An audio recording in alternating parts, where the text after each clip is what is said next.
രാഘവേട്ടൻ ഈയിടെയായി ഇങ്ങോട്ടൊന്നും കാണുന്നില്ലല്ലോ. വലിയ തിരക്കായിരിക്കും. എന്തോന്ന് തിരക്ക് മോളെ, ജീവിച്ചു പോണ്ടേ.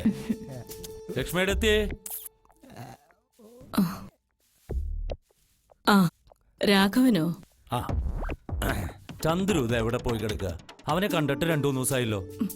അവന്റെ കയ്യിലാ കുന്തം, മൊബൈല്. ഒന്ന് കുത്തി വിളിക്കാൻ പാടില്ലേ? ചെയ്യില്ല.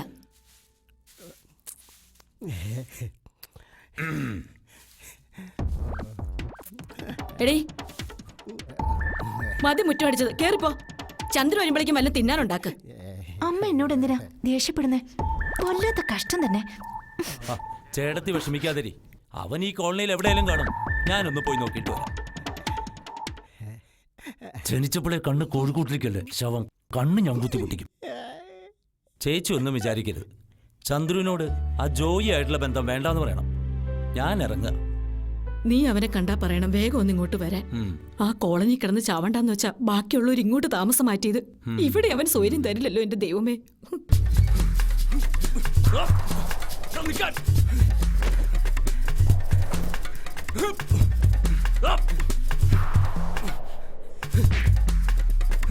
നീ മര്യാദക്ക് പറഞ്ഞ കേക്കില്ലടാ.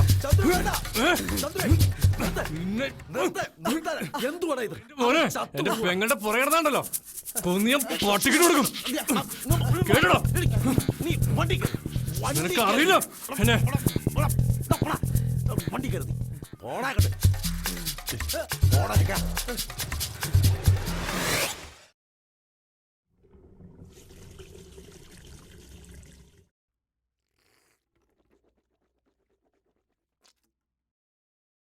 കോളനി നിങ്ങോട്ട് താമസം മാറ്റിയത് നിനക്കൊരു മാറ്റം ഉണ്ടാകാൻ വേണ്ടിയിട്ടാ.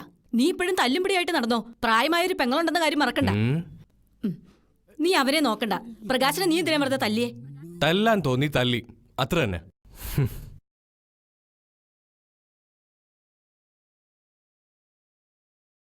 അല്ലേലും ബാക്കിയുള്ളവർക്കൂടെ എന്താ വില? ആർക്കും വേണ്ടാത്തൊരു പാഴ്ജന്മം. ഓ അപ്പോഴേക്കും എന്റെ ലക്ഷ്മിക്കുട്ടിയമ്മ പിണങ്ങിയോ? ഞാൻ ചുമ്മാ പറഞ്ഞല്ലേ.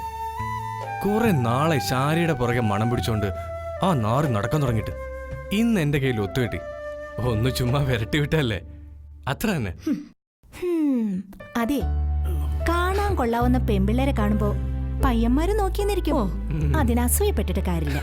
അതാ ഞാനും ആലോചിക്കുന്നത്. പിന്നെന്താ അവൻ നിന്നോട് മിണ്ടിയത്?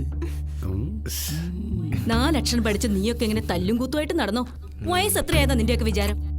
28. നീ ഒരുത്തൻ അവനെങ്ങനെ ചീത്തയാക്കുന്നേ? നിങ്ങൾക്ക് രണ്ടുപേർക്കും ആ ജോയിയോടുള്ള ഇടപാട് വേണ്ടാന്ന് ഞാൻ പല പ്രാവശ്യം പറഞ്ഞിട്ടുള്ളതാ. എല്ലാം ഞാനൊന്ന് മറക്കാൻ ശ്രമിക്കുക. പറഞ്ഞില്ലാന്ന് വേണ്ട. മാറവിടെ കടലും കുറച്ചോട്ട് നിൽക്കണം. നിക്കട അവിടെ. അപ്പോഴേക്കും അടുക്കള ചെന്ന് നീ അങ്ങ് കൊളുത്തിയല്ലേ. നാണമില്ലല്ലോടാ, തല്ലുകൊണ്ട് വന്നിരിക്കുന്നു. നീ ഒരു വാക്ക് പറഞ്ഞാ മതി, അവളപ്പൊക്കെ ഇവിടെ കൊണ്ടുവരും ഞങ്ങൾ. ഉവ്വേ, നീ ഇതെന്തറിഞ്ഞട്ടാ? അവൻ നല്ല ഒന്നാന്തരം കുണ്ടയാ. എന്നാ പിന്നെ ഒരു കാര്യം ചെയ്യാം, എല്ലാവർക്കും കൂടി ദുഃഖഗാനം പാടി അങ്ങ് ഇരിക്കാം. വേണ്ട, എനിക്കറിയാം എന്താ ചെയ്യേണ്ടതെന്ന്.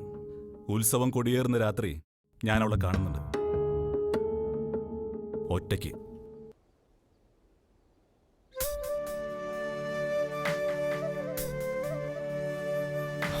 എത്ര നേരം ഞാൻ വെയിറ്റ് ചെയ്യുന്നു, എന്താ ഇത്ര വൈകി? പിന്നെ ഗവൺമെന്റ് ജോലിയൊന്നുമല്ല മാഷേന്റേത്. ഞാനേ ഒരു സെയിൽസ് ഗേളാ. 2 ദിവസമായിട്ട് ഞാനും കാത്തിരിക്കുകയായിരുന്നു. ആ അതെങ്ങനാ? എന്റെ കാത്തിരിപ്പിന് ഒരു വിലയില്ലല്ലോ. എന്തേ, എന്റെ പുന്നാര ആങ്ങളെയും കൂടെ കൂട്ടായിരുന്നില്ലേ?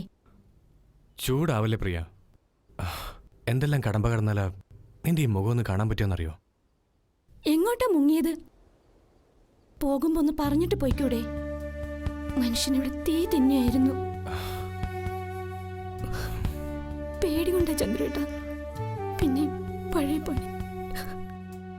ഓ പിന്നെ പഴയ പണിക്ക് പോവാ? പിന്നെ എന്തിനാ കണ്ട ഗുണ്ടകളൊക്കെ അന്വേഷിച്ചു വരണേ? അയ്യേ, എന്താ കൊച്ചുകുട്ടികൾ പോലെ.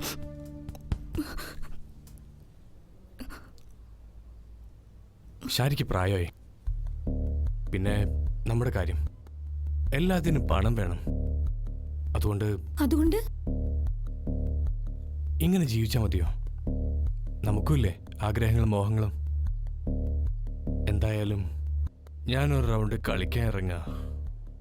എനിക്ക് വലിയ മോഹങ്ങളൊന്നുമില്ല. എന്റെ ചന്ദ്രേട്ടന് എന്തെങ്കിലും പറ്റിക്കഴിഞ്ഞാൽ ജീവിച്ചിരിക്കില്ല. പിന്നെ ഞാൻ പറഞ്ഞേക്കാം.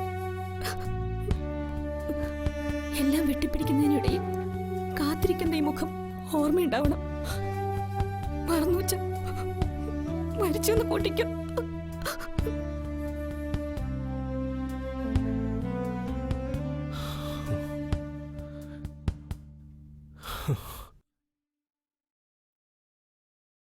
ദീപം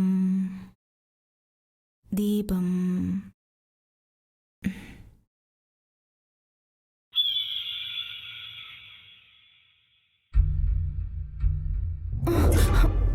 ആരാ? എന്താ?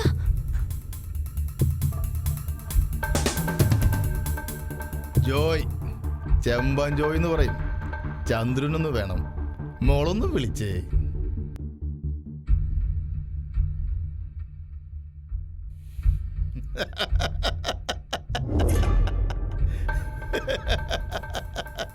ആ ജോയേട്ടനാ, ഇങ്ങോട്ട് വന്നേ, താനിങ്ങോട്ട് വന്നേ. ഈ പാവം ജോയേട്ടനെ മറക്കാൻ മാത്രം എന്തു മലങ്ങളോടാ നിങ്ങൾക്ക് കിട്ടിയത്? നിങ്ങൾ എന്നെ മറന്നാലും എനിക്ക് നിങ്ങളെ മറക്കാൻ പറ്റോ? ഏത് തന്നെ ഇപ്പൊ എന്തിനിങ്ങോട്ട് കെട്ടിയെടുത്തേ? വന്ന കാര്യം പറ.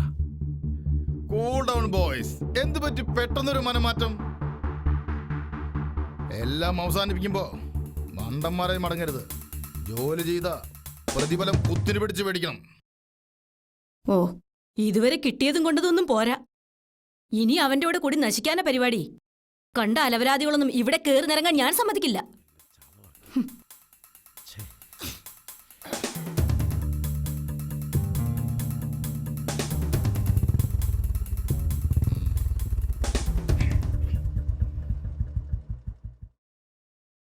ജോയി, അവന്മാര് വരത്തില്ലയോ? എന്തായാലും മിടുക്കന്മാരാ പിള്ളേര്. ആ വാരരുടെ വീട് പുഷ്പം പോലെയല്ലേ ഒഴിപ്പിച്ചത്? അല്ലെങ്കിലും ജോയിയുടെ പിള്ളേര് ക്ലീനാ, പണി വെടുപ്പായി ചെയ്യും. അതാ ജോയിയുടെ സ്റ്റൈല്. ഹാ, ഒരു വരുന്നുണ്ട്.